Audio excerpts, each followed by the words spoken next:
En fait, j'ai tracé un premier cercle en fait, qui me paraissait au bon endroit dans le jardin de jour. Et puis quand la nuit est arrivée, il semblait légèrement décalé sur la droite, à court.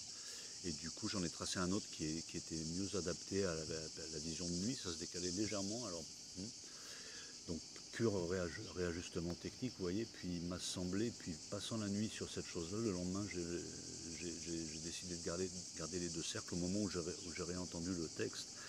Et où effectivement on parle de l'invasion de la Grèce organisée par les Perses en 470 avant Jésus-Christ.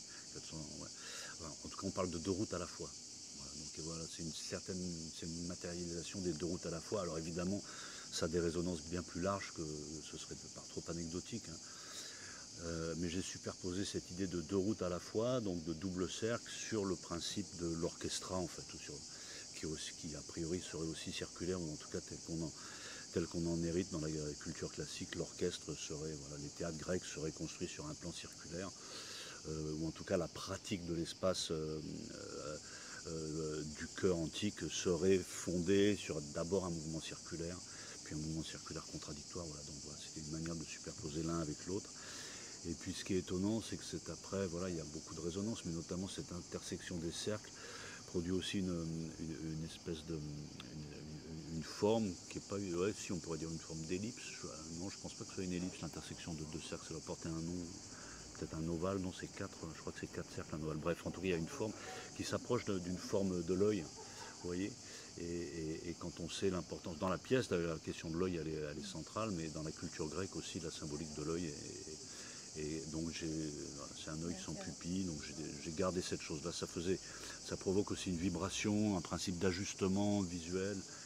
Et puis il y a aussi notre propre cercle et un autre cercle, donc le cercle de l'autre, et comment la tentative de superposition des deux est jamais absolue. En fait, ça produit une vibration qui rend évidemment la rencontre de l'autre infiniment passionnante, parce qu'il n'y a jamais d'ajustement parfait. En fait, il y a un trouble sur lequel peut éventuellement se fonder l'invention de quelque chose d'inédit, quoi.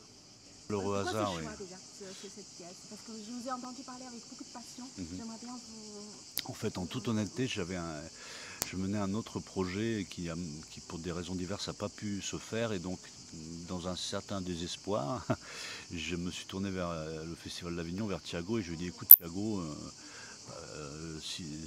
passe-moi la commande d'un texte, en fait. Et il m'a proposé des Perses. Donc évidemment, j'ai eu un regard critique. Je me suis dit, bon, pourquoi? Alors, quand vous demandez à quelqu'un de vous passer une commande, vous êtes mal placé pour dire ensuite, écoute, c'est pas la bonne. Voilà. Quelqu'un, sois libre et choisis, mais me demande pas. Donc, passer commande, c'est déjà accepté implicitement, sauf scandale. Et ce qui m'a intéressé précisément, c'est pourquoi j'ai essayé de comprendre pourquoi il me faisait cette proposition-là, vous voyez. Et au fond, finalement, je me suis retrouvé dans une situation de... J'ai beaucoup aimé cette situation, en fait, d'essayer de comprendre pourquoi Thiago me demandait de monter cette pièce. Il n'y a pas de réponse, il n'en a probablement pas lui-même, mais en tout cas, dans cette espèce de... Je me retrouvais... voilà. Donc en fait, j'étais pas dans l'affirmation d'un désir personnel, mais j'étais plutôt dans le trouble de l'expression du désir de l'autre. Et il m'a semblé que ça pouvait entrer en résonance avec la problématique de la langue invitée.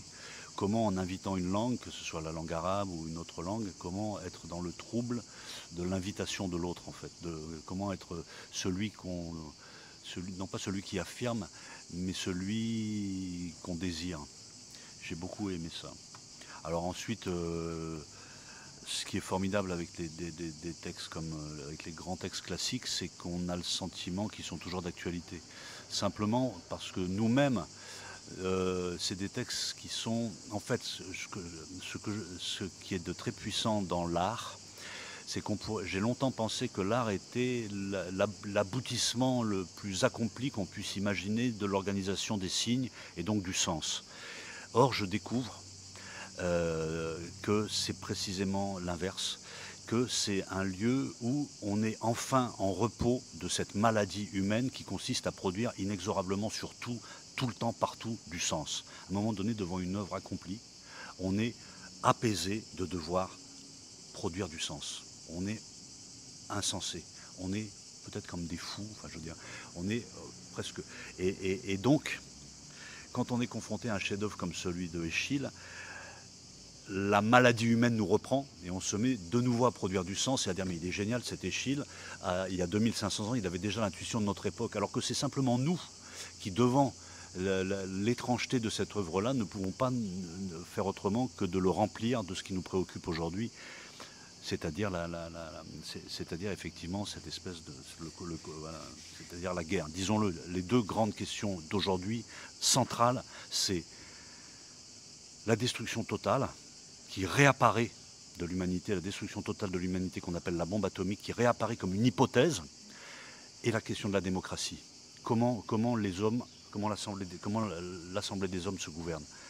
Bombe atomique et démocratie. Et la destruction totale et la question de la parole de l'autre, c'est au cœur de toutes les tragédies grecques. Ces deux questions résonnent dans la pièce des Perses. Absolument, dans l'actualité et dans la pièce.